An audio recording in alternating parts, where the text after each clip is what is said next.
And now, America's most exciting radio talk show, The Savage Nation.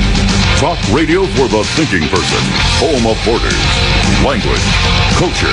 And here he is, Michael Savage.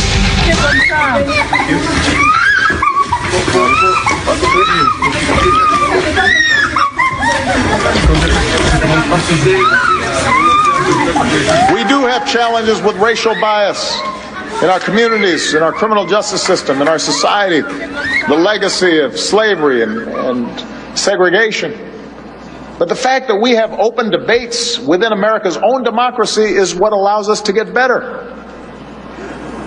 In 1959, the year that my father moved to America, it was illegal for him to marry my mother, who was white, in many American states. You know, ladies and gentlemen, today is, mark it on your calendars, the 22nd of March, 2016. We are living through a new low point in American presidential history. I opened the show with the sound of a baby crying. God knows the injuries that child incurred, or her mother, or her father, or what she's going to have in her mind for the rest of her life, that the Muslims, the Islamo-fascist vermin, the garbage of the human race, did this to the Belgian people, and we have a subversive in the White House who's in a communist dictatorship lecturing Cuba on how evil America was and still is. It is a new low point in American presidential history. And yet I doubt that many people are listening can even understand what's going on. Another terror attack, another one. And the doofus in the White House, he really isn't that stupid, is he? Shall I call him the subversive? Because it's the only word that works. In my day, Barack Obama could not have even been a cop because of his associations, let alone a Secret Service agent. He never would have passed the test to guard himself. He never could have been an FBI agent because he was a subversive. He is a subversive, and he is subverting everything decent about America. Now, I know these sound like really off the wagon words. I recognize that it's offensive to the progressives out there who would rather die and fall on a terrorist bomb than ever admit that their socialist policies are what caused the terrorist bombs to go off. Because you see, liberalism is a mental disorder. And if we continue to let the liberals run the CIA, the FBI, the NSA, well, you name it, the Justice Department, Department of Homeland Security, it's inevitable that we are going to have one, if not many, many more terrorist attacks before this subversive leaves the White House. And I want to ask you today, well, I'm not going to ask you anything. I will ask you one question. How would you prevent the next terror attack from occurring? I know the first thing that went through my mind when I saw the people bloodied and in pieces, bloody faces, nail bombs from the practitioners of a religion. That is a religion to you? Islam is a religion? When its holy book tells them to kill the infidel? Please don't tell me that they're not Muslims. Please don't tell me that your brains are so warped that you can't put two and two together. Who took credit for this terror attack in Belgium? Was it Israel? No, not Israel.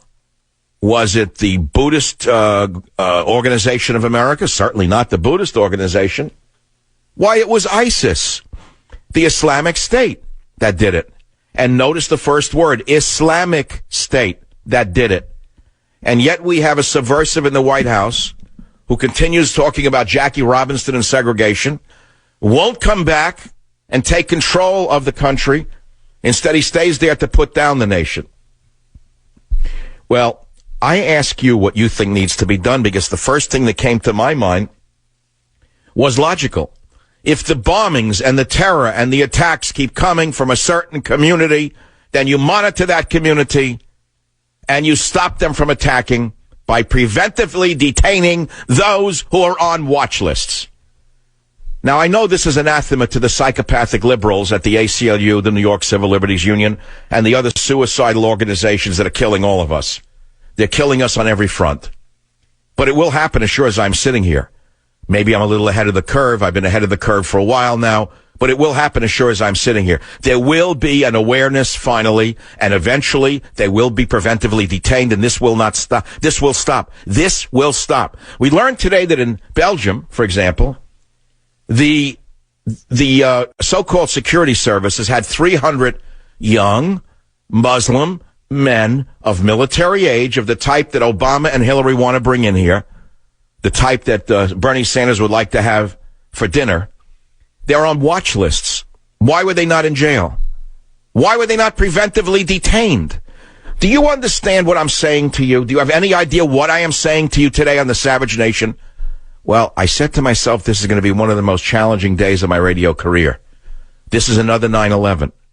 But I spoke to a few people today. They didn't even know what happened. Not bad people. One guy was working in a house painting walls. He didn't have a radio on. He didn't know anything about it. And when he gets the news tonight, why, it'll be local San Francisco news. It'll be in passing that a bomb went off somewhere. It was from spontaneous combustion. It was a bunch of paint rags left in a railroad station or under the American Airlines counter. Don't tie it to Islam. Don't tie it to Muslims, because then you might be a Trump supporter. You'll certainly be a bigot. Certainly you'll violate the protocols of the elders of liberalism. There's no question about that. Because as you well know, the protocols of the elders of liberalism are such that you must die for your beliefs. We're not leading in this war. We're not even in it.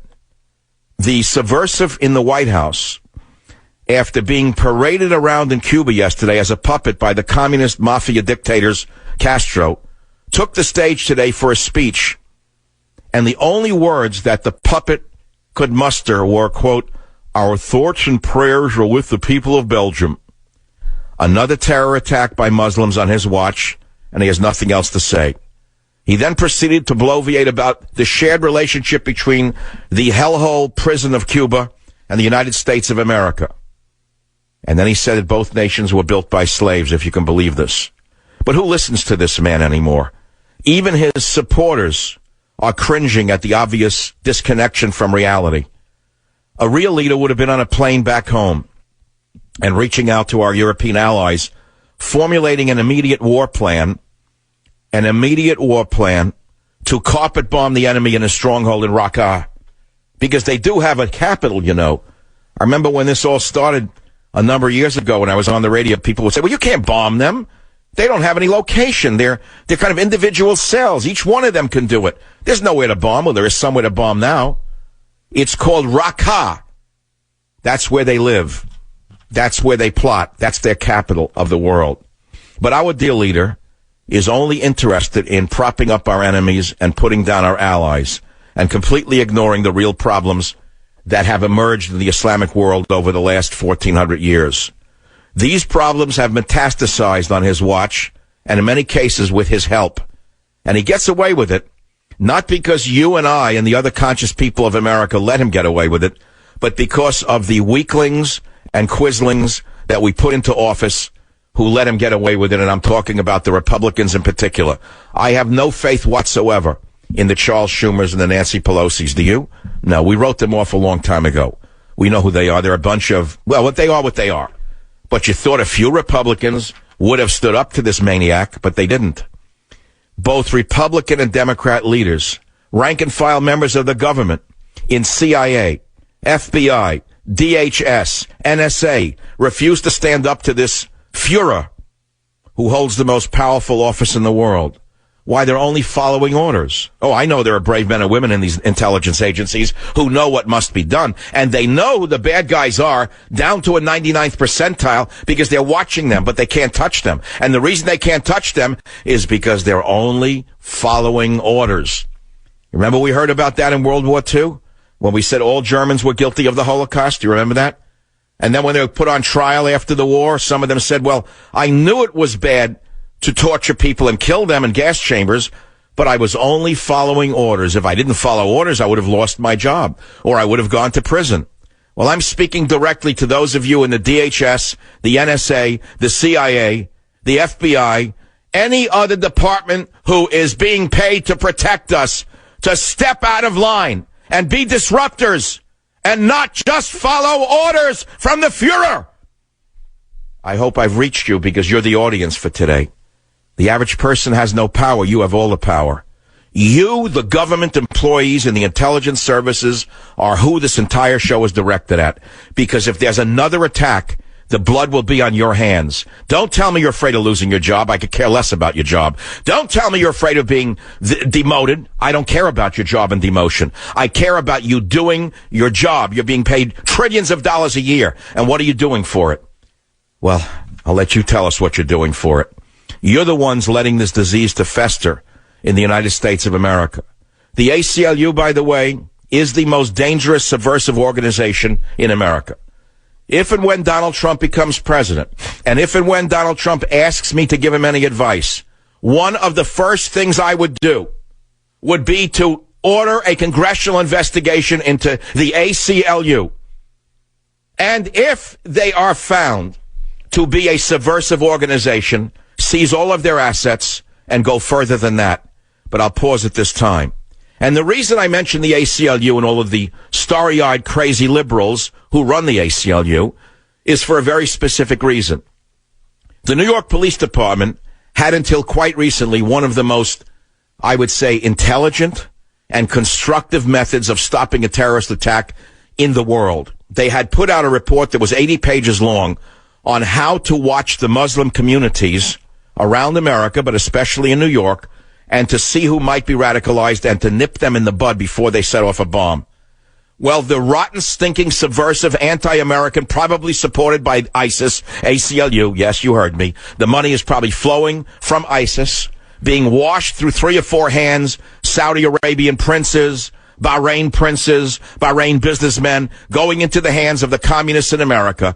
They sued the NYPD, and a little girl with a law degree, probably from NYU, forced the NYPD to expunge this brilliant program on how to prevent a terrorist attack from their records. They could no longer even publish it. But I have very good news for you. I have it. I captured it before they expunged it. And I will release this at the right time. It's the most brilliant methods I've ever seen to stop the next terrorist attack. But I don't want to lose my main point. This document should be in the hands of every police department in America, but it is not, because a few subversive lawyers successfully shopped it to subversive judges in New York City who subverted the NYPD from stopping the next terrorist attack. Do you understand what I'm saying to you? Today is a low point in American presidential history, and I'm asking you how you would prevent the next terror attack from occurring. Obama said nothing about the source of the terror, did he? Did he say where it came from? Did he say Islamofascism? No. As you well know, he may as well have said it was paint rags that went off on spontaneous combustion. So we know that he is a subversive. We also know he's a fellow traveler of many dangerous currents in this country. But I want to tell you right now, we can't let him get away with it anymore. He is not our leader. He is in Cuba propping up a dictator, a big dictatorship, while people who tried to fight for freedom in that country are rotting in Cuban prisons. No one's listening to Obama. They're laughing at him behind his back. The Castros are not stupid. They took over a nation. They used the guise of Animal Farm to tell everyone in Cuba that things would be better when they had a revolution. There would no longer be corruption of the type that they saw under Batista. And guess what happened? The corruption became even worse, as it always does under communism. And now it is a prison island run by two mafioso, Raul and Fidel Castro, who have taken all the money, all the power, all the women, all the glory, all the gold right to the top. And the Cuban people are those suffering. And you would think the president would say one word about that. He wouldn't even be there if he was a legitimate president, would he? No, my friends, he wouldn't be there. And that's why we need a new leader in the United States of America. Later on, we're going to have a possible new president on this show. He will be on this show in the 3rd hour.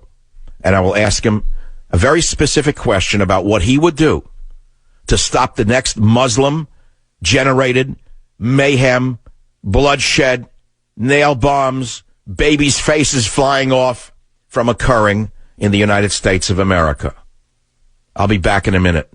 Join the Savage Nation. Call now, 855-400-SAVAGE, 855-400-7282. Savage. Your Savage Nation is sponsored by SwissAmerica.com. It's the only company I trust for tangible assets, gold and silver. Call 800-BUICO.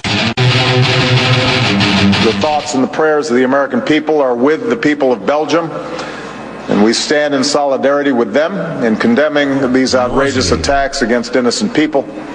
Not naming who did it. We will do whatever is necessary to support our friend and ally Belgium. Turn it off. I can't listen to the subversive. Now, if you want to see liberalism, the mental disorder in action, I invite you to go to Salon.com, where I'll read you a few statements written by one of the girly writers who write for them. And she says, "We need adult leaders. Brussels attack is a sobering reminder of how important it is to have grown-ups in office, not Cruz or Trump. The Brussels attack," she writes, the girl, "drives home how critical it is to have adults like Clinton or Sanders in charge." Now listen to this insanity, and you'll come to understand why we're all in danger. He says, no doubt whatever President Obama does will come under scrutiny. But we can rest assured that whatever it is, it will be a considered decision, informed by good faith assessments of intelligence, and rooted in an understanding that these situations are far too complex to be dumbed down to a bunch of bigotry towards Muslims, the vast majority of whom have no relationship to terrorism. She goes on. She says, "It's clear that we should only have Hillary Clinton and Bernie Sanders. Both will assuredly approach the ongoing and complicated problem of international terrorism in the same spirit that Obama does, as adults who make decisions based on information and who both understand that the ISIS situation requires a military response, but who show no interest in exploiting these situations in order to start adventure wars or push bigoted opinions about immigrants." Liberalism, my friends, is a mental disorder. So you have a choice in your life. Either you become a bigot in their mind, or you'll be injured or killed by a radical Islamist. You could have a choice. You could be a living, free-spirited liberal, who eventually gets killed by a bomb, or God forbid a dirty bomb, or you could be a bigot and join those in the military and in the police services who know that, quote, bigotry, quote, bigotry is the only thing that could save this country, because the bombers are the biggest bigots on the planet. Join the Savage Nation. Call now, 855-400-SAVAGE, 855-400-7282. Savage. My message to the Cuban government and the Cuban people. The ideals that are the starting point for every revolution, America's revolution, Cuba's revolution, the liberation movements around the world, those ideals find their truest expression, I believe, in democracy. Not because American democracy is perfect, but precisely because we're not. And we, like every country, need the space that democracy gives us to change. Oh, my God. It gives individuals the capacity to be catalysts, to think in new ways, and to reimagine how our society should be. You know, and I to make would them say better. this is a new low point in American presidential history, but listening to this speech, I know that we have I know what we have in the White House. I got to stop trying to redefine him. He is what he is. He's a subversive. He's not that smart. He is not that smart. He's very clever. He's very cunning. But he truly lacks intelligence to give a speech like this in Cuba, because what he's exhibiting is classic liberalism of the type that believes that if you speak to dictators about the wonders of freedom, they will grant freedom to their people. When every lesson in history indicates that has never happened. He thinks that these two powerful mafioso who run Cuba are going to let go of the reins of power and give up all the money, all the riches, and all the women that they have because this doofus comes over from America and acts like a PR agent for them. They're laughing at him behind his back. They're saying, my God, this guy is more naive than I can believe. But on the same day this is happening, there are people dead and dying in Belgium. And once again, Islam is behind it, because Islam itself happens to be a doctrine of conquest. I know you've been told Islam means peace. It does not mean peace. Islam means submission. And I also know that most Muslims are not violent. I know all of these things. But it does not take the majority of a particular following to do the terrible things that we see going on around the world. So you say, well, what are you going to do about it? You got 1 billion people on the planet who identify with this religion. And let's say only 1% of them are violent jihadists. So do the math. What's 1% of a billion people? You can do that. 10% of a billion would be what? 100 million? 1% would be 10 million? That's probably too high. 0.1% would be a million. So there's 1 million. If it's only 0.1% who are reading the Quran and taking it literally, that means that 0.1% of the people who are reading the Quran and taking it literally would kill you and blow your children up. You know, they released a statement, these animals. Well, sorry, I don't want to call them animals because I'm an animal rights activist. These subhumans, I would say that since they have removed themselves from the human family by blowing up nail bombs in an airport, killing men, women, and children, ripping them to shreds in the most painful manner possible, I wouldn't call them animals and I wouldn't even call them humans. They're not members of the human family. In that sense, then the phrase subhuman works because they have fallen below the level of a human family. These subhumans are getting their idea that it's okay to kill people who are not Muslims, and not fanatical Muslims at that. And they're getting this idea from where? Where are they getting it from? Tell me where they're getting it from. For the sake of discussion, all you good progressives out there who call Trump a bigot, tell me where they're getting this idea from. You can't even answer that question. They're getting it from their holy book itself. That's the problem. Unless Islam goes through a reformation, this war will never come to an end. And I see no movements to reform Islam because the people who would like to reform Islam, and there are some, notably Muslim women, educated Muslim women, who are proud to be Muslims, but very, very unproud to be a member of a religion that kills people for no reason other than they're not practitioners of the most extremist form of that particular religion. These women are trying to reform Islam, and when they do, they are either killed or driven out of their countries of origin. You follow what I'm saying to you? So what's the answer? You're going to take the liberal approach that we got bombed because we deserved it? ISIS took responsibility. I blame Merkel for the latest wave of terror attacks. Why Merkel? She opened the borders of Europe to Muslim males of military age. We told you this would happen. Oh, Trump said that he wants to stop all Muslim immigration until, quote, we can figure this thing out. When he's on this show later on, I'm going to ask him a little bit about that, but in a little more detail, because I think we need more than just closing the borders to Muslims from foreign countries. I think we need to act now, right now, on the Muslims who are already here. That's right, you heard me. Now, does that sound radical to you? Then how do you explain, hold on now, how do you explain, all you Salon readers, that in socialist liberal France, Hollande has closed down at least 20 mosques known to be preaching jihad and murder? How come he was able to do it in socialist France? Does that make Hollande the socialist now a bigot? Or someone who cares about defending the French people? Think about it, you fools. There's only a limit to how far you can take your softness. Eventually your softness becomes insanity. How can liberals not understand the danger their philosophy is putting them and the whole nation in? How can they not understand it? 855-400-7282. 855-400-SAVAGE. ISIS took responsibility. That's the Islamic State did this. Nail bombs. Did you know that they first sprayed with machine gun fire inside the terminal? Did you know they first opened up with machine guns? How did these Muslims get machine guns? How did they get the material necessary to make these bombs when you had all of these intelligence services in Europe saying that they could find them before they did it? I blame Merkel. I blame ham-headed communist Merkel. Merkel did it. Merkel did it. And those who follow the death cult certainly pulled the trigger. The 3 suicide bombers looked like young men of Middle Eastern heritage. Do you think that they were Muslim immigrants from the Middle East, or Mormons, or Swedes? Why don't you stop with your political insanity and stop being called a bigot or a racist xenophobe? I think you ought to say with a smile, call me what you want, but I want to live, fool. And there's only one solution to this problem.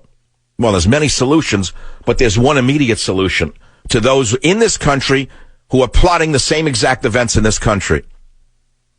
And that is to preventively detain them before they set off a bomb, and to profile by sex, race, ethnicity, and religion. This has to be stopped. This must be stopped. Later on, Donald Trump will be on the program, as I said. And I have specific questions for Donald Trump based on the bombings in Brussels by the Islamo-fascists. He gave a wonderful speech this morning on the Today Show, but they didn't ask him the most obvious question that I'm going to ask him, and I hope you'll be here to catch this. Joseph on WMAL, go ahead, please. You're on the Savage Nation. Hello, Dr. Savage. I am a liberal, but I'm not a Democrat. I'm an independent liberal. I did not vote for Obama. I recognized early on that he is a stooge, a dupe, a corporatist, and he was not interested in doing what was right for this country. And I agree with you. Islam is a destructive religion. It was created in the 7th, 8th century, and it was done in such a way that they threatened to kill anyone who did not adopt their religion, because most of the people were far away fighting other wars. And doing that shows you what kind of a religion Islam is. With all respect to people who practice it, it is not a religion founded on peace.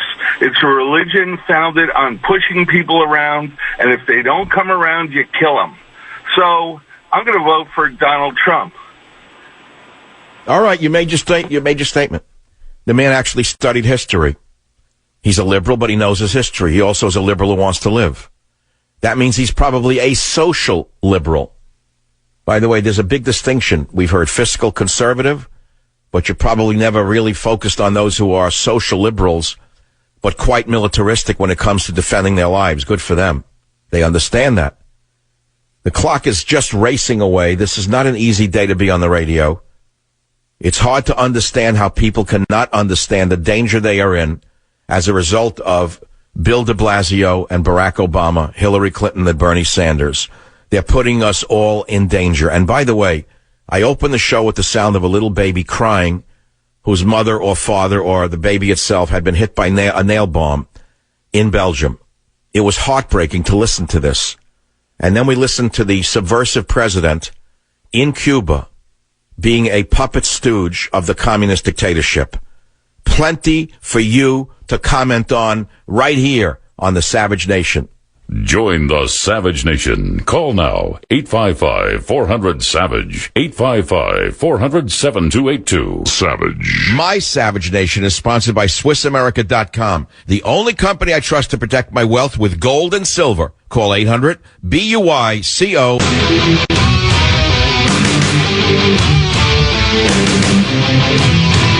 It's always a challenge when you have a terrorist attack anywhere in the world, particularly in this age of 24/7 news coverage. You want to be respectful and understand the gravity of the situation. But the whole premise of terrorism is to try to disrupt people's ordinary lives.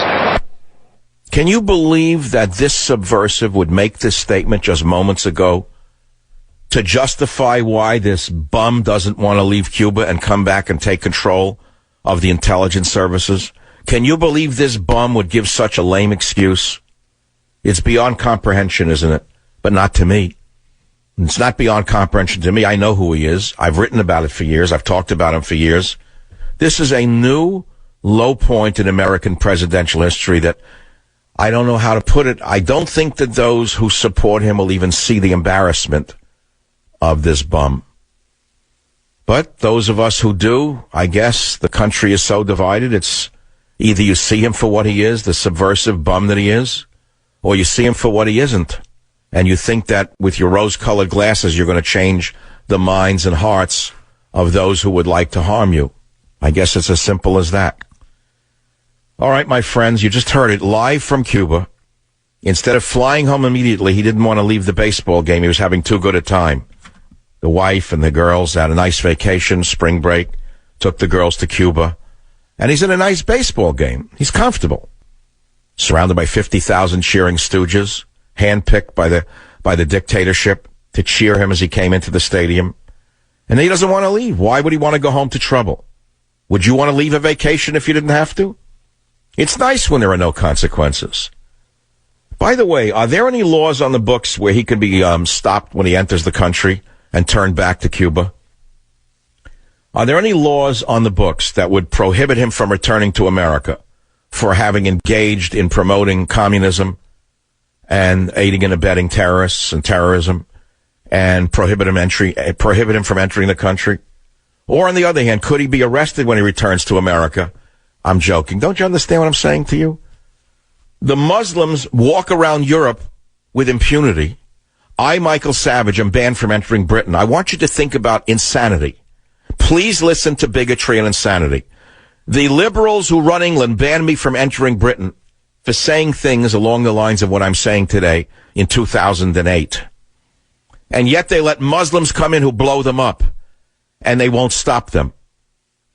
Today, Ted Cruz gave a good speech. He said police should patrol Muslim neighborhoods. Good for him. Trump gave a good speech. Good for him. But until we have a president who identifies the Islamo-fascist enemy, until they're willing to use all investigative tools, including social media, until they're willing to take out their infrastructure in their homeland by carpet bombing them with air power around the clock until there's nothing moving in Raqqa, killing everything that moves in Raqqa, taking out their command and control, communications, transportation, oil fields. Remember the days of Bush, of shock and awe? That was nothing. That's baby play compared to what needs to be done. Why are their financial networks not been disrupted? Why are their money-making industries, why are they still making money? Why is Obama refusing to arm the Kurds to help take out the ISIS murderers? Well, my friends, if I read to you the restrictive rules of engagement, you'll get sick to your stomach. If you listen to what the average combat soldier or Marine has to do before he can fire a gun, you will get sick, and you'll know why so many of them come back with PTSD. It's not so much from what they see or what they do in these combat zones. It's what they see and cannot do that causes this post-traumatic stress disorder. Do you have any idea what Obama has done to them? He has taken these sick rules of engagement that Bush put in place, which were bad enough. There are Marines right now suffering in prison here in this country. They're prisoners of conscience. They're rotting in Fort Leavenworth for having killed the enemy before getting killed. I defended several of them by sending them money and raising money for them. But there are many more rotting in prisons right now. But those rules of engagement put in by the evil Bush administration have gotten even worse under the subversive Obama administration. You know, I see articles on these stupid sites like AOL and Yahoo written for teenage girls who are just silly kids. They don't know anything. And you see a thing like this about a diet that you thought was safe but is really dangerous. It seemed to be safe, but it was really dangerous. And you should be careful about the diet that you're eating because although it looks healthy, it's actually dangerous. Well, there's no more dangerous mental diet than liberalism, because the toxins within this diet are in fact eating you alive and killing you. They spend every day of their life attacking Donald Trump, attacking anyone who will stand up to those who would hurt us. And these poor children read these sites, Yahoo, or the children go on to Instagram and show naked pictures of themselves, thinking that they're wild and free when they're just an embarrassment to the human race because they have no mother. The mothers are no better than they are. You look at an idiot like that actor in New York, Alec Baldwin. He has a daughter who should be in a nunnery for what she's doing to herself. Every other day, Alec Baldwin's daughter posts a naked picture of herself on Instagram. And how does this happen? Look at the father. The psycho doesn't fall far from the seltzer truck, so to speak. Look at the father. Look what he's made of his life. And I show you an example of Alec Baldwin, not because I know him personally. I hear he's actually a nice guy from people who know him. I could care whether he's nice or not. He is an example of the Hollywood crowd that has weakened and warped and perverted the mind of America. But I want to go back to my main point, dear listeners. How would you prevent the next terror attack from occurring? Today being a low point in American presidential history. And if you want to hear what Donald Trump has to say, stay on the Savage Nation. Be here or be nowhere. Join the Savage Nation. Call now, 855-400-SAVAGE, 855-400-7282. Warning. The Savage Nation contains adult language, adult content, psychological nudity. Listener discretion is advised.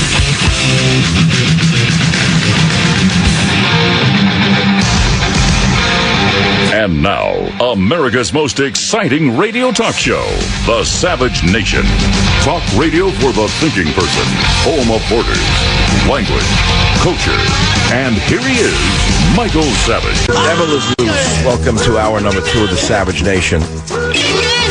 We are talking, of course, about the latest Islamo-fascist terror attack, this one in Brussels, despite the fact that over 300 Muslim men were under constant surveillance by the impotent, crippled police and intelligence agencies, their hands being tied by the liberals of Europe, by the European Union courts, preventing them from detaining them in advance of the bombing.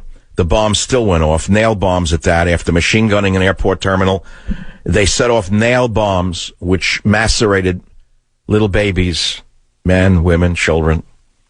And the subversive Frankenstein that we have for a president is in Cuba as part of a puppeteer act in order to make a dictatorship look less dictator-like. And people are saying, why don't you come home? What is your priority sitting in a baseball game today, Barry? And so Barry does an interview about an hour ago with ESPN where he addresses that very issue.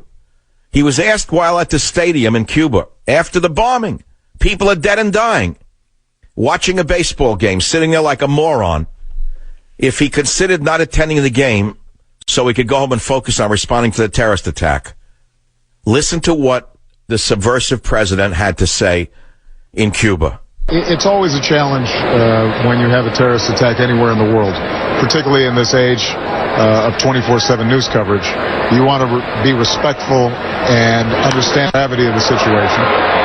But the whole premise of terrorism is to try to disrupt people's ordinary lives. Isn't that a wonderful rationale for being a bum on vacation? You know, if a child did this, you catch him playing hooky, and you say, look, you have to come back to class now. Something happened. And he says to you, no, I don't want to be disrupted from my vacation.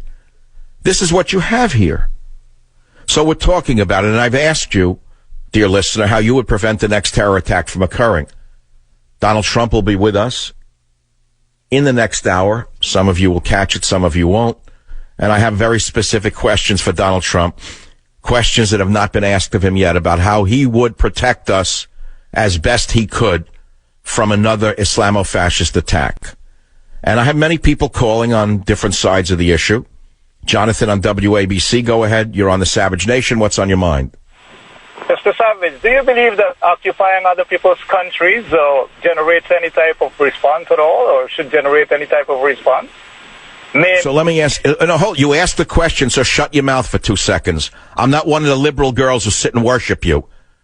How do you explain the fact that your antecedents bombed and stabbed in Spain and France hundreds of years ago, while your sand pits were not occupied by them? How do you explain that? I don't go that far back in history, sir. I'm talking about the present. Well, so you're an ignoramus. So why do you even call a show? You're not an intelligent man. You're a fool. You don't even know the history of your own violent past? Sir, you're entitled to call me that. And you don't know anything about the past of Islam? And you're here calling a national show and we're supposed to listen to you? You're blaming the victim now. You're saying the children who got blown up in Brussels deserved it, is what you just said. Anybody? I mean, I'm not blaming anybody. You wouldn't even let me talk. I mean, you... Well, you did talk, but you exhibited an absolute ignorance for the history of Islam. Okay, sir, all I'm asking you... Take a walk. Go back to your hellhole where you came from. Do me a favor. All you're asking me. See, this is, again, blame the victim. This is the liberal response, by the way. Blame Bush for the war in Iraq. That's as though there was no history of Muslim violence going back 1,400 years. Oh, study your history, or else you'll be condemned to repeat it. Read the great Spanish philosopher Santayana, who wrote that. Those who do not know their history are condemned to repeat it. Well, we're repeating our history because your brains have been washed. Your brains have been completely washed, not only of your own survival, but of history itself. If there's any element of history that is worth reading, it's about survival, how people survive terror. And if you don't know why Muslims are killing again and have been killing repeatedly for 1,400 years, then you will be killed or you'll be converted as sure as I'm sitting here. Because it's going to take men and women in the world to finally say enough is enough. We're not going to be conquered by these barbarians. And so what must be done? Trump said, let's not let any Muslims in until we can figure this thing out. The vermin in the media called him every name under the sun. Every name under the sun, Hitler, Mussolini, bigot. The girls came marching out of Columbia and NYU. They were all offended, screaming about bigotry. The little girls need to be protected from themselves, from their foolishness. And now we have a doofus at a baseball game in Cuba saying that, well, the whole premise of terrorism is to try to disrupt people's lives. You hear a justification like this? Now, again, I want to repeat what I just told that caller. He said, don't you think the occupation of a country has anything to do with terrorism? So I bring up the history of his antecedents. That's if he knows what the word antecedent means. I don't know if he can translate it. And I said, I'll make it clearer, your Muslim ancestors bombed and stabbed in Spain and France. They conquered Spain, incidentally. That's why they called it Andalusia. Then they conquered half of France. They did. They conquered France right up to Poitiers. And then eventually the French had enough of it. And the men stopped being dilettantes. And they put on the armor that noblemen were supposed to wear. And they led their armies against the Muslims. And they crushed them at Poitiers in the 1500s. And they drove the Muslims back out of the Pyrenees and out of Spain. It was only through a war that the Muslim invasion was stopped completely. And that is exactly why Bush invaded Iraq. He made a mistake. He invaded the wrong country at the wrong time for the wrong reasons. But make no mistake about it, unless we get a warlike president who is willing to take the war to the enemy, which means carpet bombing Raqqa, as Ted Cruz suggested today, incidentally. Blame him if you don't like it. Ted Cruz said it. He said, carpet bomb their capital in Raqqa. Bomb out their infrastructure, command and control, communication, transportation, the oil fields. Disrupt their financial networks. Destroy their industries that make money. Arm the Kurds on the ground to help take out their personnel.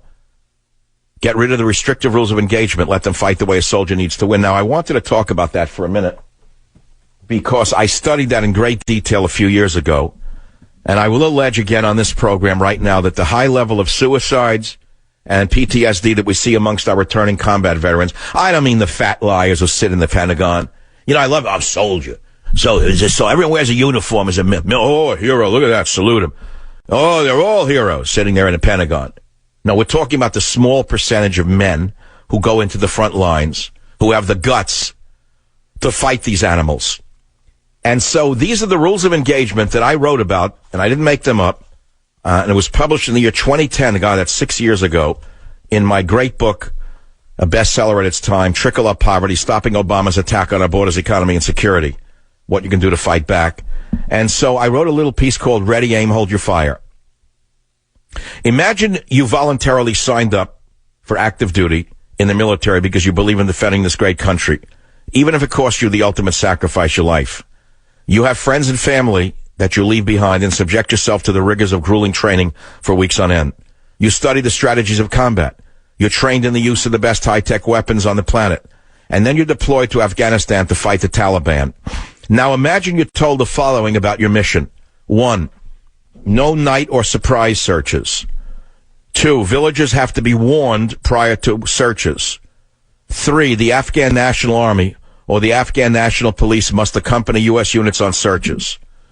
4, U.S. soldiers may not fire at the enemy unless the enemy is preparing to fire first. Only women can search women. Finally, troops can fire at an insurgent if they catch him placing an improvised explosive device, but not if insurgents are walking away from an area where explosives have been laid. These are actual rules of engagement that were passed through the dodo, George Bush. There's nothing imaginary about those rules of engagement. According to the Washington Times, that is just a partial list of what our brave servicemen actually must do while rooting out the Taliban, the Islamofascists. Is that not madness? And that, my friends, is then. It's gotten worse now. It's gotten much worse now under the subversive who is enjoying a baseball game in Cuba. What would you do if you were an advisor to the president, a real president, not the subversive who's in office now? But let's pray we get a real president, whether it's Cruz or Trump. And one or two of these fine men become president, and they wanted your advice. What would your advice be to stop the next Muslim terrorist attack here on American soil? I'll be right back. Join the Savage Nation. Call now, 855-400-SAVAGE, 855-400-7282. Savage. My Savage Nation is sponsored by SwissAmerica.com. It's the only company I trust to protect my wealth. Call 800-BUYCO.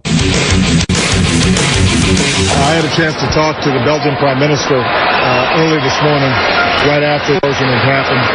And, this is just one more example of why the entire world has to unite against these terrorists. The notion that any political agenda would justify the killing of innocent people like this is turn them off. Something. You hear what's really important is the baseball game. It's sports and entertainment. I mean, that's the man. That's what gets this guy going. Take a look at who he invites into the White House. Does he invite intelligent scholars who can tell him the history of Islam's violent past? Never. Does he invite intelligence officials like Frank Gaffney who knows the history of radical Islam? Never. No. You know the story. So, my friends, if you were in charge, what would you do to stop the next Muslim terror attack on our soil? Now, having said that, I am sure that in that airport and a train station in Belgium, some Muslims were killed. So I'd like to hear from some moderate Muslims what you would do to root out the radicals in your mosque, because they're there. You can see them. They're showing up by the dozens now as a result of Obama's invitations and open door policies. Arthur on WABC, welcome to the program. Yes, sir. Anyone related to a terrorist, a citizen should be thrown out of the country. Maybe possibly San Bernardino would not have happened if the sister and mother. So, in other words, it's sort of an expansion of the Israeli program that if they catch a Palestinian bomber, they blow up his house. They remove the people first and then blow up their house. Well, that maybe not in this country, but if the mother and sister knew that they were going to be thrown out of the country, citizens were not, they might have alerted the... sure. There go the green stamps and the green cards. There goes the Ford Escalade. Where they came from. Yeah, you get the no more Ford Escalade, no more government cheese, no more food stamps, no more free girls from the ACLU, no more free medical, no more money being sent back to your terrorist home country. Sure, that's terrible. That's a good idea. What would you do, my friends? KSFO, Julie, welcome to the program. It's a very sad day indeed when we have a subversive like this in the White House who is so lazy that he won't even fly home from Cuba from a baseball game to direct the war against terror. He won't even name the war. First, he wouldn't even call it Islamofascism. Now he won't even lift a finger to fight it. Mr. Limprist. I'm sorry, Julie. It's your time on the air. Go ahead. No, thank you. I think just there are tens of thousands of intelligence people who operated pre-Bush that we know who the enemy is. They can be reactivated. I mean, they're out there. They were, we know. We were brought in to do what needed to be done against the enemy, and there's no mistaking who they are. And who are they, Julie? Are you a former intelligence agent? Yeah. Okay. Who is the enemy? Where are they? I mean, Iran is certainly the enemy. No, I don't mean over there. I mean over here. Where does the enemy hide? Like the rats that they are. Where do these rats hide in this country as we are speaking? Where are the rats hiding? Well, they're hiding in the government. I mean, it started with the Bush people who wanted to make the American people the enemy and not the real enemy the enemy. So you're saying that there are many operatives of Islamofascism inside our government? There are, absolutely. They're in Congress. They're on intelligence committees. They're all over the place. And so where does compassionate liberalism and then collaboration begin? That's the question. It has to be ripped out at the roots. You know, during World War II, there were justifications for the Nazis' behavior right here in this country. They had sympathizers, Nazi sympathizers, who said, well, the Nazis are doing it because of this, and don't you think it's justified because of that? And don't you think the people they're putting away deserve it? Well, you just had a caller like that 2 callers ago, a Muslim who called, who said, don't you think that the occupation of foreign lands has anything to do with terrorism? Now, that unto itself makes no sense whatsoever, first of all, because you're justifying killing innocent men, women, and children. But from the historical point of view, it makes no sense, because his Muslim antecedents both bombed, stabbed, and tortured their way across the Middle East and Spain, if not 1,000 years ago, then as near as 500 years ago. Not because anyone was occupying their nations, but because they were on a mission of conquest, or jihad. Jihad.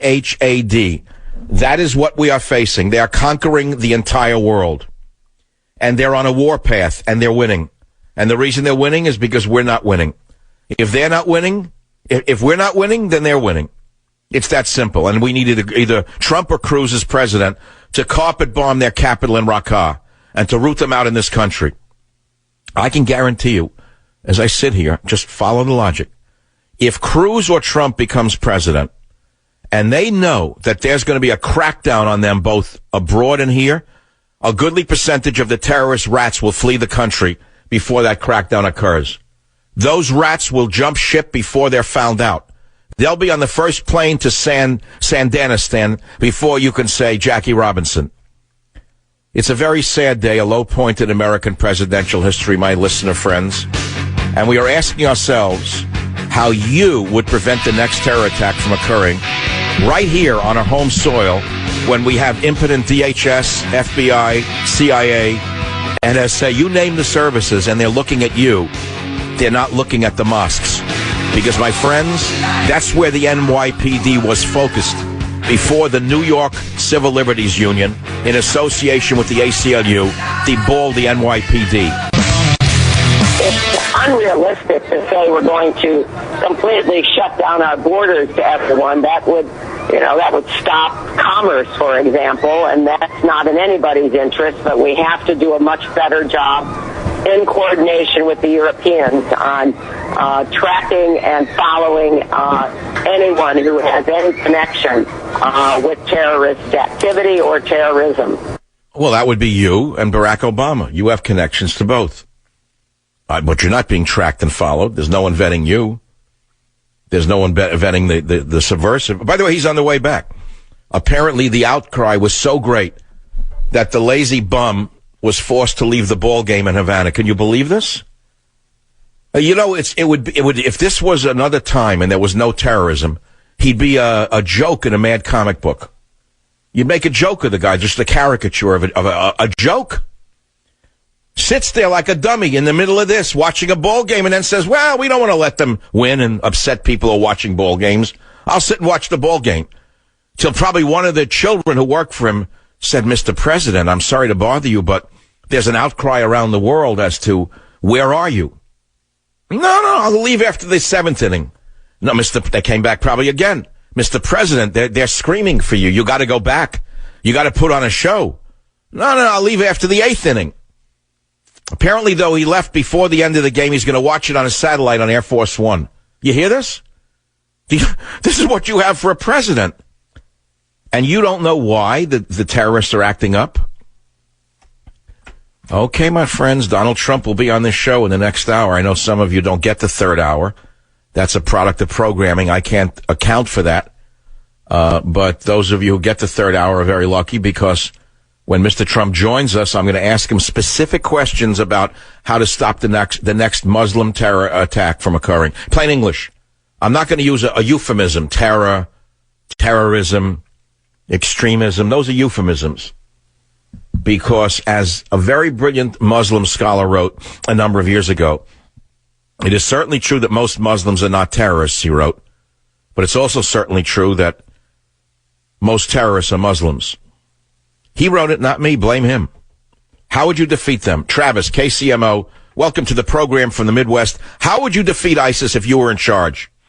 I I would unleash the greatest military. Well, it was the greatest military until Obama hollowed it out, but still unleash the greatest military ever known to the face of the earth in a von Clausewitz-type total war. Just take the shackles off of these troops, these sailors, these airmen, and just all right, fine. Okay, where would you begin? What would you have them? What would you have them carpet bomb? Let's say you bring in B-52 bombers, and you do a run out of Lackland or somewhere else, and you hear the bees flying again, as I did during George Bush's day, when I'd wake up in the middle of the night and hear the roar of B-52s taking off from an airbase near me, and I felt very good about it, because I knew bad guys were going to be decimated by those bombs. I don't know how many hours it took, 15 hours for them to get there. So that where are they going to go? What are their targets? I say you do a Sherman's March from the Sea from Raqqa all the way to Mosul and everywhere in between, and you like Ted Cruz said, you take out all their infrastructure, their sources of income, and you kill each and every last one of them down to the last man.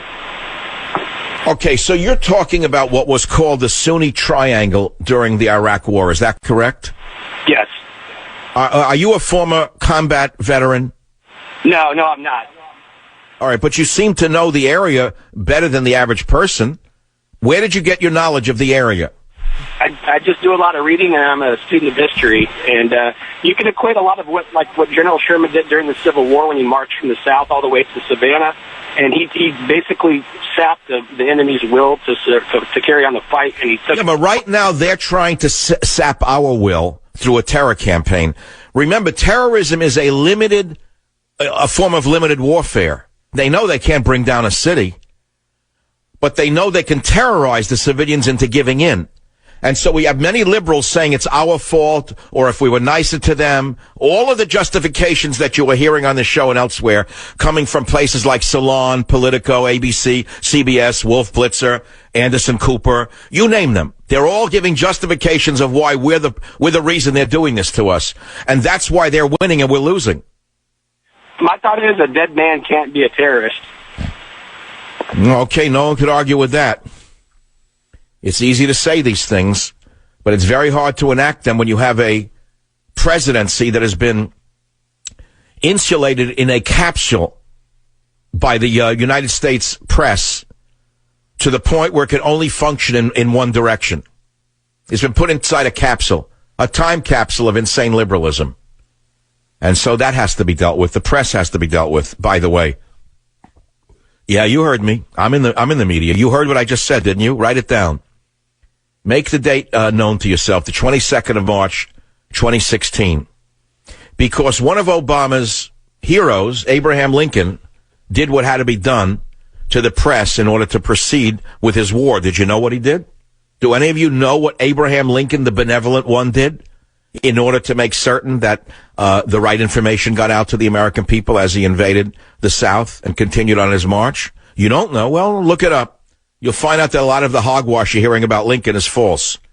He was a militant leader and ruthless and took no prisoners, incidentally. I know he's on a penny. I know they say that he suffered from various mental disorders, and we should have compassion for Honest Abe. But he was also a ruthless military commander. So we need more than just rules of engagement to be changed. We need more than a bombing campaign. We need to look at the American fellow travelers of Islamofascism in the press corps, right here in America. The press corps is the biggest problem we have. The media and the ACLU, both the legal arm, the media and the legal arms, need to be cauterized in order for us to win this war against Islamofascism, or your daughter will be wearing a burqa and your son will be completely crippled unless this is stopped. You know, I have only said about 40 to 50% of what I really want to say on the show today. I've had a very difficult morning of reflection. From the minute I woke up and I turned the TV on and I saw the scenes of blood, faces blown off, babies crying, and then I heard the statement from the Islamofascists saying that all the people of Belgium are soldiers, which is why we attacked them. There are no innocent civilians because they're all soldiers because they're bombing our brethren in our homeland. I said, this is the kind of justification the Nazis used in their total conquest of Europe. We are facing what I called Islamofascists. I wrote it many years ago. People have changed it to other things, but they are Islamofascists. They are the new Nazis of our time, only instead of wearing a swastika, instead of marching to a German band, instead of reading Mein Kampf, they're using different music and a different book. I'll leave it in those general terms. So I woke up and I said, I've got to do my job today, but I'm only one man. I'm not bulletproof. First of all, I'm not bulletproof. Let's start with that. I'm just a man with a microphone, but I know history, and I also know what is going to be done. It doesn't matter whether what I say is done now, it will be done. I can guarantee you as I'm sitting here that the change is occurring as we talk. Not so much only today, but the change has been occurring since Trump appeared on the scene. There is a sleeping giant that is awakening, and the sleeping giant is the blue-collar white man. I don't know how else to put it, but I'll put it the way I know it to be. I used to call them the Eddies of the world. The Eddies who fought in World War II. The Eddies who put down their saw and ceased to be carpenters or electricians or plumbers or farmers and went and fought Superman. And it was every man who defeated Superman, never forget it. And then when Eddie came home, he built America to the greatest country on earth in the 1950s, the greatest nation in the history of the world. And then along came William Kunstler, Allen Ginsberg, Timothy Leary, and Bella Abzug. And this group of evildoers, these left-wing drug peddlers and social peddlers, destroyed the will of America. They twisted the entire American mind. Well, you could say it started with the beatniks. I get that. Go, man, go. Well, go, man, go, huh? With the bongo drums and the beard and the sandals. Well, it's went, man, went. Those days are over. And now we have to pick up the pieces because the Eddie is still here. Eddie had children, never forget it. And not all of Eddie's boys became girls. Not all of Eddie's boys went to Harvard. Not all of Eddie's boys went to NYU. Not all of Eddie's girls went to Columbia Law. Eddie's boys and girls are still in America. These people, these blue-collar families are still the majority. They're still the backbone. They didn't vote in the last election, but I can guarantee you as I sit here, they're going to vote in the next one. And when this sleeping giant finally elects their leader, you're going to see a change on the globe unlike any you've ever seen in your lifetime, whether you like it or not. And you're going to hear loud outcries, bigot, racism, this, that, Hitler, Mussolini. But those voices will eventually dim. They will be reduced to the marginal characters that they've always been. They'll be put back into the boxes that they came out of. They'll be put back into the closets that they were allowed to flee from. And I can guarantee you, this world will be a safer place even for them. And that is a wonderful monologue that I just gave you. And I'm going to pause so I don't step on my own words. Back in a moment. Join the Savage Nation. Call now, 855-400-SAVAGE, 855-400-7282. Savage. The Savage Nation is sponsored by Swiss America, the only company I trust with my financial future. Call 800-289-2646 or Swiss America. The United States and Cuba are like two brothers who've been estranged for many years, even as we share the same blood. A criminal brother, you bum, you! In a new world, colonized by Europeans. I can't. Cuba, like the United States, was built. Stop. What you're hearing now is the naked Obama unmasking himself. He feels he's got nothing to lose. He knows he's neutered all of the intelligence agencies. He's neutered the press. He can literally take his mask off now and show himself for the communist subversive that he's always been, which I warned you about for 8 years now. I've been telling you for 8 straight years. Some of us know more than you do. Some of us see things more clearly than you do. And we try to alert you. There was a mythological figure called Linnaeus, the pilot seer of the Argonauts, if you read any of that stuff. And he rode a high mast on a high ship before there was radar. And he would call out when he saw a danger ahead. No one called him a bigot. No one called Linnaeus a bigot for saying danger ahead. No one said, don't tell us about that boulder in the sea. Tell us about the boulder in the sea so we don't smash into it.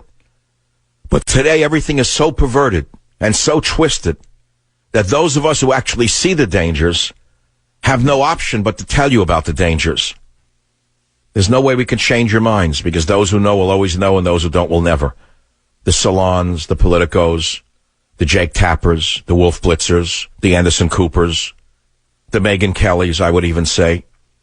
They are blind to the realities of the world that they live in. And all we can pray is that those of us who actually see eventually have a leader who will do what needs to be done to protect this nation from the gangsters and the criminals and the terrorists. And so, ladies and gentlemen, I've got to say to you, this is the hardest show I've done in some ways and the easiest show. All morning I was trying to think, how do I talk to the audience about this and make sense without going overboard? How do I alert them without alarming them? And I said it may not be possible to alert people without alarming them. But then again, you can't alarm people who are dead. You can't alarm people who are psychologically so beaten to death that they don't even know what you're talking about. You certainly can't alarm people who sympathize with the Muslim enemy, can you? How can you alarm a girl who grew up on drugs, Adderall probably, then took psychedelic drugs in junior high school? She had wacko liberal parents. She went to a good school because she was a good memorizer, so-called good school, which used to call an institution of higher learning. I changed it to institution of lower living, where she learned not how to be a productive citizen, but, I don't want to get vulgar. You can pretty much figure out what they're teaching them. And now she thinks that anyone who raises the alarm bells about the dangers ahead is a bigot, or a this phobe, or that a phobe, or this or that a phobe. How do you ever alert them? You don't. You forget them. You do what needs to be done despite them. And if they stand in your way, when the time comes, you do what you have to do at that time. But you don't let the insane tell you how to run the asylum.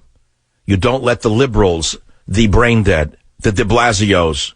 You certainly don't let that foaming deli man from Brooklyn to run your nation, do you? Did you hear what the foaming deli man from Brooklyn, the pickle man, said today? Did you hear what the pickle man said? The pickle man, you know who I mean, your hero. Bernie the pickle man Sanders, what he would do with the Islamofascism. You know, Bernie is Jewish by descent. I have to mention it because yesterday was the AIPAC meeting. Ted Cruz spoke there. Kasich spoke there. Trump gave a resounding speech. He was cheered there, despite the cries of bigotry from the phony rabbis, the quizzling rabbis, the embarrassment rabbis, the Woody Allen rabbis, the self-mocking rabbis, the self-hating rabbis. They tried their best to mock Trump, but the people cheered Trump yesterday. You know who did not appear before AIPAC? Even Hillary was there, because she's a smart enough politician to know that. Only the deli man, who was of Jewish descent, did not go there. None of the other men and women are of Jewish descent, but they all went to AIPAC. Only Bernie, the communist sympathizer, the fellow traveler, did not go to AIPAC. And he is of Jewish descent. Now you know the rest of the story. Nicolette, line 9, KLIF. Go ahead, please. What's on your mind? Dr. Savage, I want to tell you that the monologue you just went and addressed to the public about the Eddies, I am one of the Eddies that you talk about. My family is, and that is the most beautiful monologue I've heard in 55 years. And I suggest you play that every day before your show so that everyone's inspired the way I am today. I'm not kidding you. I'm so emotional and proud that I listen to your program. And many heard what you just spoke of, who is important in life. You are the backbone of America. You are the white backbone of America that has been reviled and spat upon by these so-called sophisticates from Columbia, NYU. I can name all of them. And the reason they hate Trump is because you finally found someone who represents your interests. And they're saying, no, he doesn't represent your interests. He's a rich man. He doesn't represent your interests. He's not like you. But you know better than they do that he doesn't have to be of you to represent you. You know very well that it's only the majority white working class men and women of this nation who can save this country from the toxic poisons of liberalism, which have destroyed the body politic itself.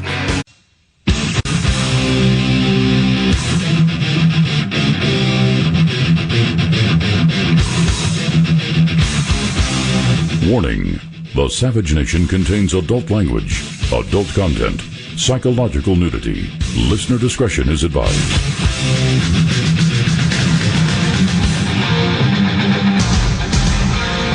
And now, America's most exciting radio talk show, The Savage Nation.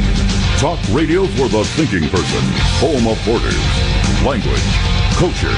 And here he is, Michael Savage. Welcome to the final hour of The Savage Nation. This is going to be the best hour of the show because we're expecting Donald Trump any second or any minute on the program to talk about the Muslim terrorist attacks in Europe and how he was somewhat prescient in saying that we must not permit any Muslims into this country until we can, quote, figure this thing out. Well, they called him every name under the sun. They called him names I don't want to repeat because they were wrong. And as I mentioned before, even liberal France has cracked down on the radical mosques, and that is a socialist liberal nation. Only in this America, which is far more to the left than you may imagine, are we sitting here like, I guess, shooting ducks, waiting to be shot out of a barrel. And we're talking about that. I was mistaken in the last hour when I said that our subversive president left the baseball game in Cuba to come home. No, he didn't. The subversive is on his way to Brazil because apparently spring break has quite a few days left to play out for the girls. I think they're out of the $50,000 a year school at this time, and there's nothing nicer than a vacation in Cuba and South America. Anyway, there's a leftist sympathizer running the country. Why, that's the place he goes to where they can assure him of a crowd. So he's on the way to Brazil. The main topic, though, is how would you prevent the next terror attack from occurring? And we've had some wonderful callers on this, and we're going to talk about that, including my ideas. Ted Cruz gave a very good speech on this today. It was quite militant, and Donald Trump did this morning as well on the Today Show, but I have a different question for Mr. Trump. Donald Trump, thank you for being with us on the Savage Nation. Thank you, Michael. Thank you very much. Donald, we're only interested in one question, and I heard some of your Today interview today, and that is the Islamo-fascist attack in Belgium. I know that you are shown to be 100% right by this attack when you said that you wouldn't admit any more Muslims into the United States until we, quote, figure this thing out. You're 100% right. But here's the question, Donald. What would you do about the radical mosques in America? Would you agree right now in the Savage Nation that you will consider closing the radical mosques in America? Because even liberal France has been doing this since the Paris terror attacks. I have to repeat this. Liberal socialist France, even they have closed about 20 radical mosques because they decided that they want to live. Mr. Trump, what do you think should be done? Well, we have to have tremendous surveillance, and that includes the mosques, whether we like it or don't like it. We have to be intelligent people. You see what's going on. This is worldwide. Protection is ridiculous. The one they caught last week, he knew everything that was going to happen. In fact, these bombs went off today, they say, because of him. And he knew everything that was going to happen, Michael. And frankly, people that were in his neighborhood where he grew up, they were protecting him. They knew he was there. They have pictures of him shopping in grocery stores. It is such a disgrace what's going on. And people aren't turning them into the police. They want to practice Sharia law.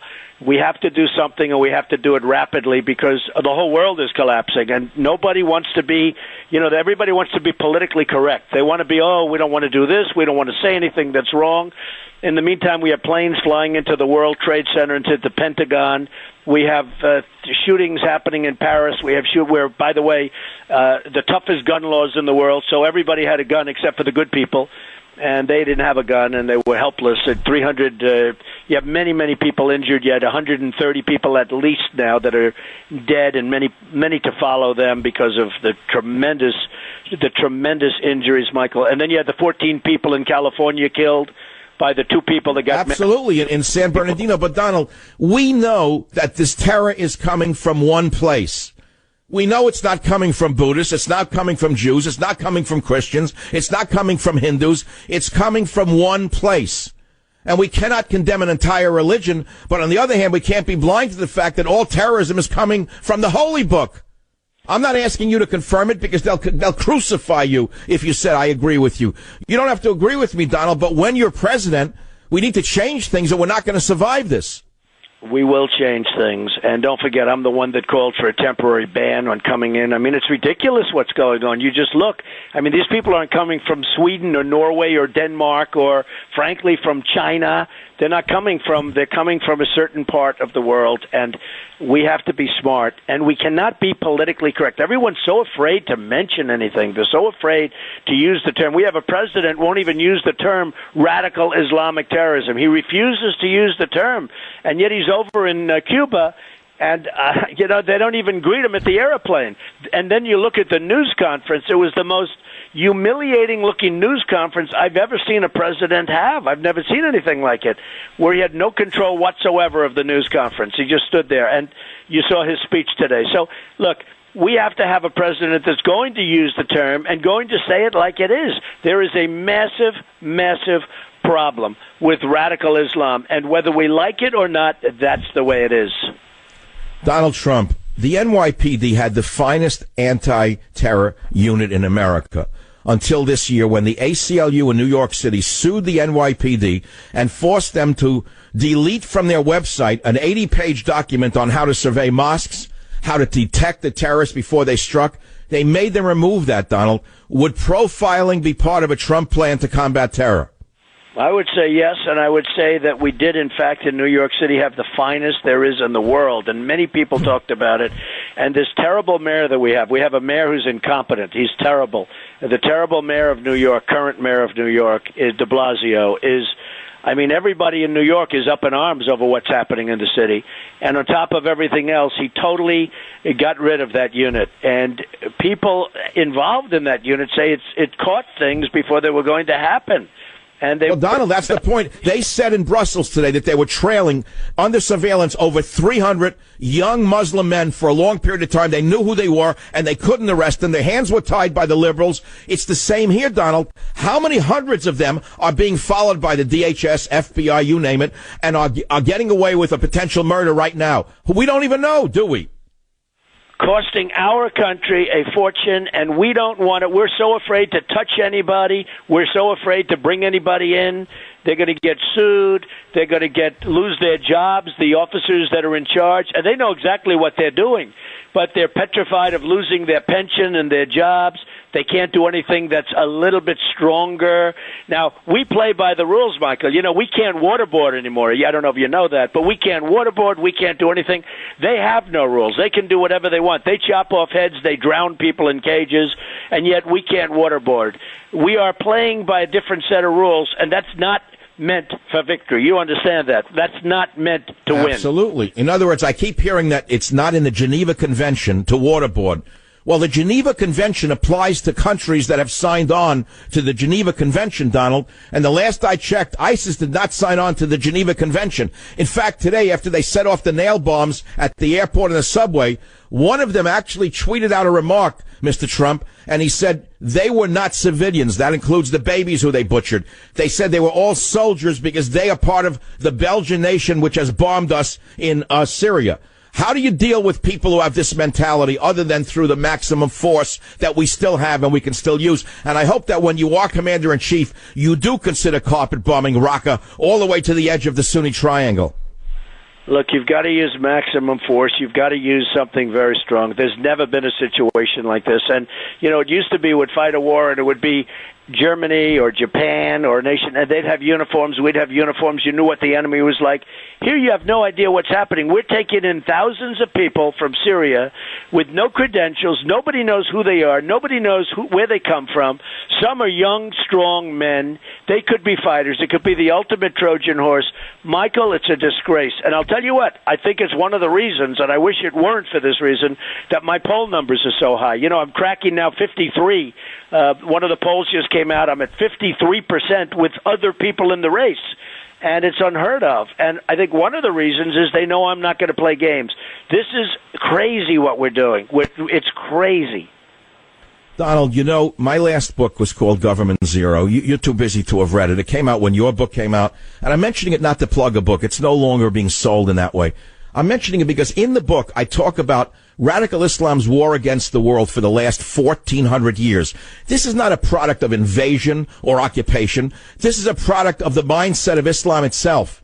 1,400 years. And Donald, I've not asked you for anything, but I'd like to suggest that if you do achieve the presidency, you consider using me as part of your kitchen cabinet for $1 a year, because I have an awful lot of knowledge that I could add to that kitchen cabinet. I can guarantee you that you'd never regret that. $1 a year is all I ask for. No, you're common sense. I mean, it's all common sense, much of it. You look at some of these decisions that are being made. Look at Hillary Clinton with what she did. Look at the horrible decisions that she's made.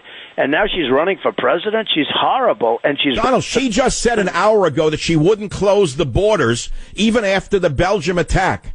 She came up with the same mantra that it's not the American way. Well, you know what the American way is, and that's called survival. And what we must do is do what you did. Say you would do. Build the wall, close the borders to radical Islamists for sure. But Donald, what do we do about the radical mosques that are operating as we speak, teaching hate, preaching hate, sending out young soldiers into the streets to kill us? Even in liberal France, Mr. Trump, liberal France, socialist France, Mitterrand, Hollande, he has closed down about 20 such mosques. Why are we afraid to look at the enemy in his strongholds? Yeah. And of all places, you're right, it's true. By the way, Hillary Clinton also thinks our vets are being taken care of beautifully, and she said that, and it's a disgrace. Our vets are being treated horribly, horribly. They're being treated worse than illegal immigrants, and Hillary Clinton said they're being treated really well, and there's not a problem there. It's a disgrace. Donald, you spoke at AIPAC yesterday, and you were received very warmly, despite the left-wing so-called rabbis who tried to castigate you in every way possible. The AIPAC itself saluted you when you were there, which is beautiful, by the way. Isn't it interesting that although the media tried to smear you as anti-Semitic, that you have a daughter who is married to a Jewish man who's having children who will be raised as Jews? How in the world did they get away with this, Donald? Well, I think the speech yesterday went over very well. I got 12 standing ovations, and I thought the speech went over very well. And I think everyone really liked it. And I got actually excellent reviews, even from normally people that would not give great reviews. They gave me fantastic reviews. So I think from that standpoint, it was a great success. I haven't heard anything to the contrary, but it did get very, very good reviews. Well, the big issue today is only one issue, and that's the attack in Brussels. And at the beginning of the year, again, you called Brussels, quote unquote, a hellhole because of the influences that you saw there. What did you see in Brussels that led you to make that comment way back in January, long before today, Mr. Trump? I saw a population that has hate, that has tremendous hate. I saw something that other people didn't see. And I hope I'm going to be rewarded for having vision, because I will do a great job as president of this country, and we're not going to stand for what's going on. Believe me, we're not going to stand for it. We're not going to be the stupid people anymore. We're not going to stand for it. And I know Brussels, and years ago I was in Brussels, and friends of mine used to go to Brussels, the most beautiful place that they've ever seen, one of the most beautiful cities. That was more than 20 years ago. Now it's a hellhole. And I said that a few months ago, and I guess somebody picked it up where I was talking about Brussels as a disaster, and I guess I'm getting a lot of credit for having vision and having foresight. You know, I also said that Osama bin Laden should be taken out. I wrote about it to a certain extent, but I talked about Osama bin Laden in my book in the year 2000 before the World Trade Center came down. You know, you have to be given credit for having a vision of things, but Brussels, I talked about that recently as being a terrible place where the police are actually afraid to go into certain neighborhoods where it's radical Islam, and look what's happening now. Isn't it just terrible? Well, you should take credit for that, because we need a visionary in the White House. And despite the geniuses at the New York Times and at Harvard, I think that we have a visionary in you. And I really wish you the best today. You're up today in Arizona and Utah. Where else are you in a primary?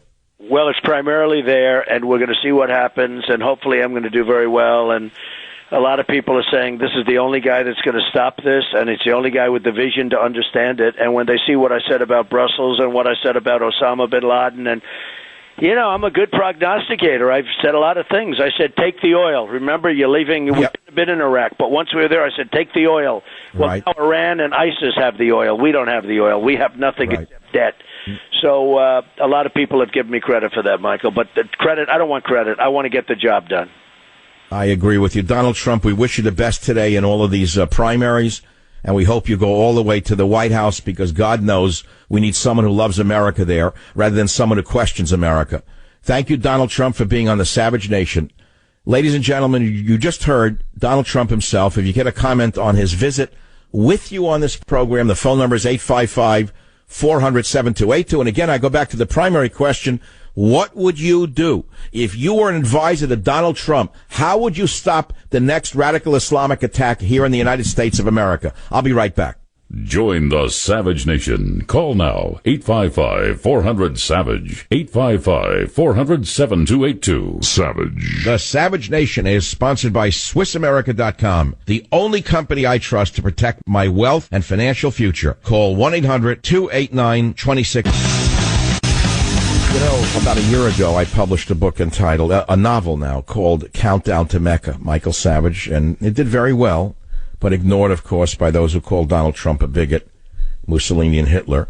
The entire literary establishment makes believe I don't exist, but I really do exist. I exist quite well, thank you. And the novel, Countdown to Mecca, is eerily prescient with what is going on right now. And I suggest that you pick up the paperback, because sometimes fiction tells the truth more than does nonfiction. And in this book, you see a conspiracy amongst a group of military men, old-line military men, to destroy Mecca during a Hajj. But the book throws a curveball at those of you who think that this book calls for such a thing. It calls for the exact opposite. As a strategist myself, when Jack, my character, stumbles upon the conspiracy amongst the military brass to destroy Mecca, he and a group of like-minded friends on the fringes of the law, including criminals like Saul Minsky, get together and they uncover who is behind the plot in the military, and they try to stop them. Or they fear they will see the collapse of the world if this group of military men in America do in fact bomb Mecca during a Hajj. Michael Savage, Countdown to Mecca. I'm not who you think I am. I'm a lot more. Trump says I would close up our borders after Brussels. Trump was on the show. We'll have his MP3 up on michaelsavage.com. Back in a minute.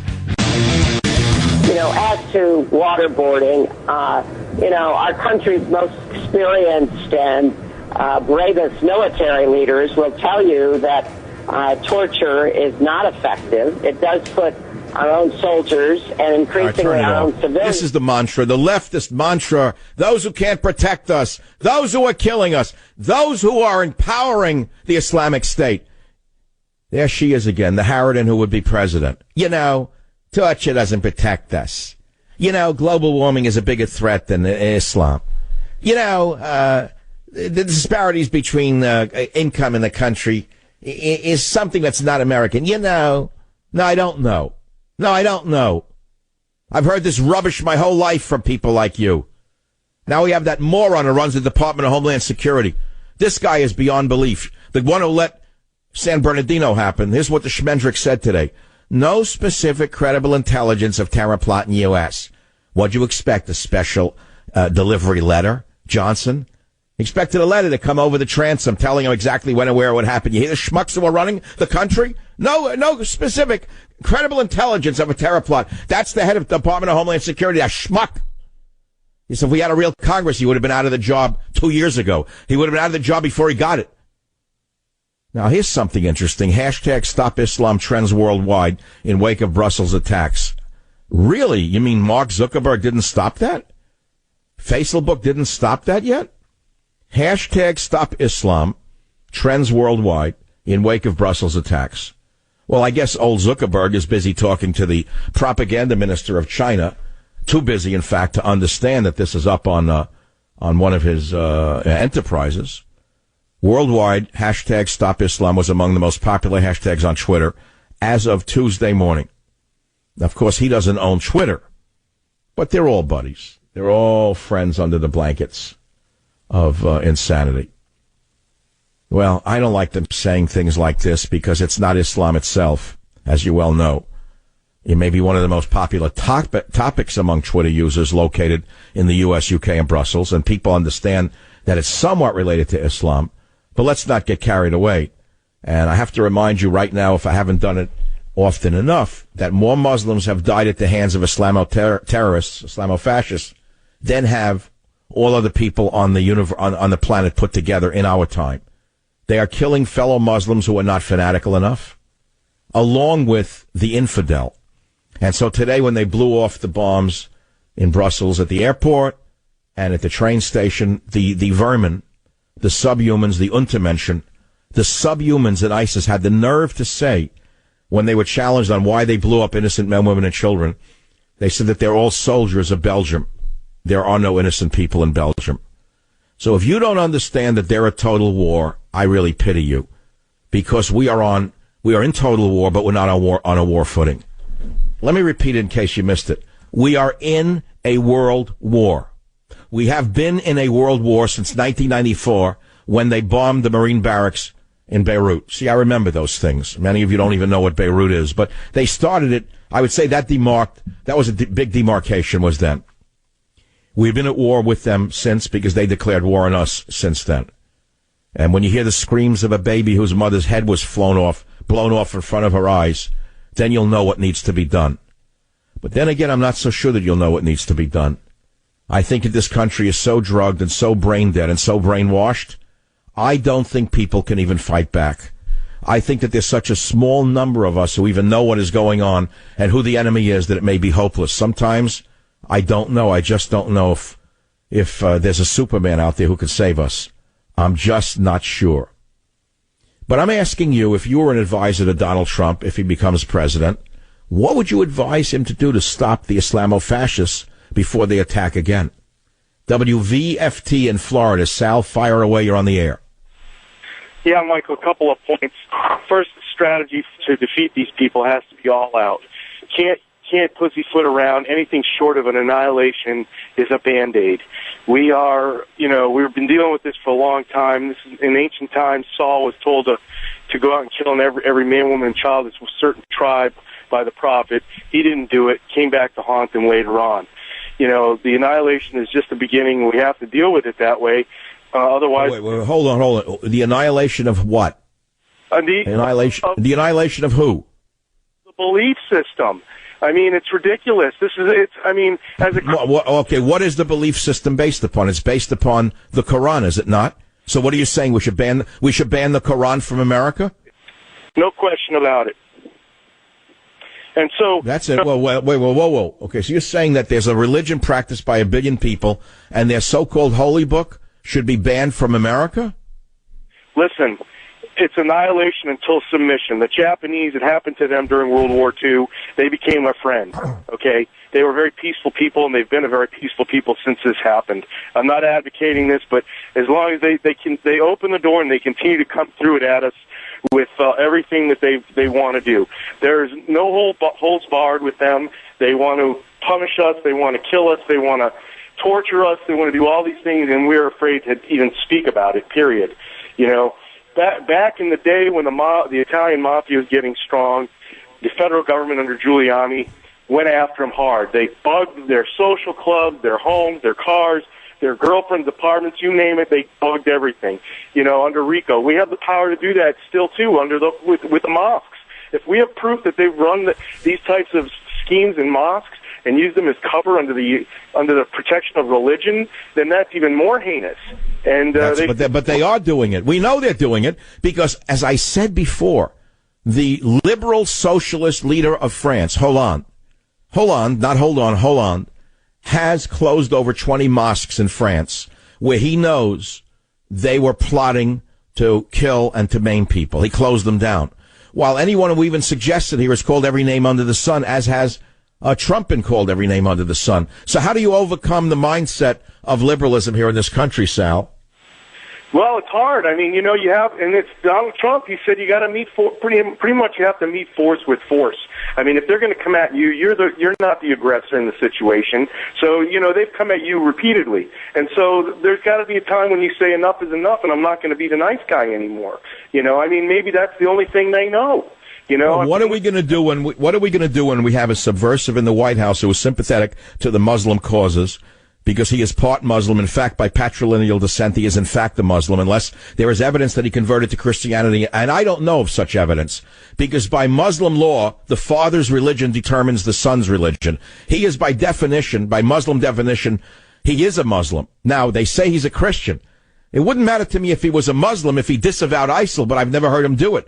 In fact, in a speech last year, the subversive president said, quote, ISIL is not Islamic. He then added, quote, no religion condones the killing of innocents, and the vast majority of ISIL's victims have been Muslim, close quote. Well, today, ISIS said that the people that they slaughtered in Brussels are all soldiers. How does that match with what our subversive leaders said just a year ago? Listen, that's all that is flim flam on his part. You know, that's the first step. You hit the nail right on the head. We've got to elect somebody in this country that's willing to go out and do that and protect America like it needs to be protected. Well, I agree, and thanks for calling, Sal. We need either Trump or Cruz. I prefer Trump, but I would certainly vote for Cruz. I'll be very clear. After Cruz's hard speech today on the issue of how to defeat ISIS, and he was really tough.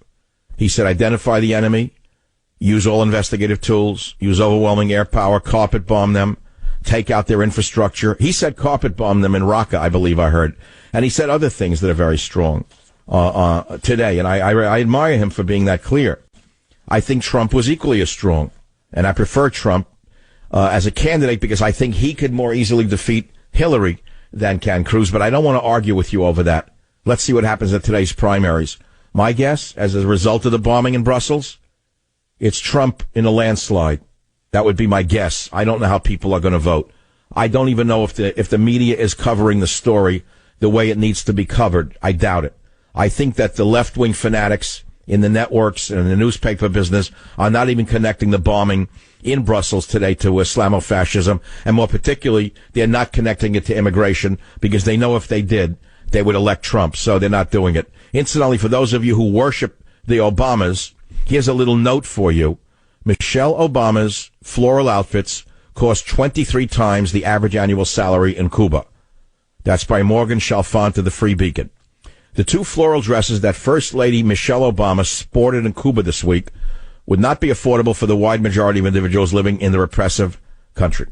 U.S. Weekly recently spotlighted two outfits that Michelle wore during appearances in Havana on Sunday and Monday, that according to a Free Beacon analysis, cost more than 23 times the average annual state salary in Cuba recorded in 2014.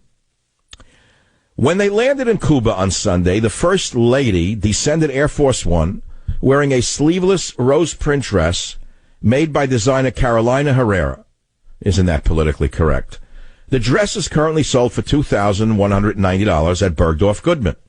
Later on Monday evening, Mrs. Obama, dressed in a floral knee-length dress from designer Naeem Khan, oh, how PC that is, to attend the state dinner at the Palace of the Revolution in Habana, Cuba.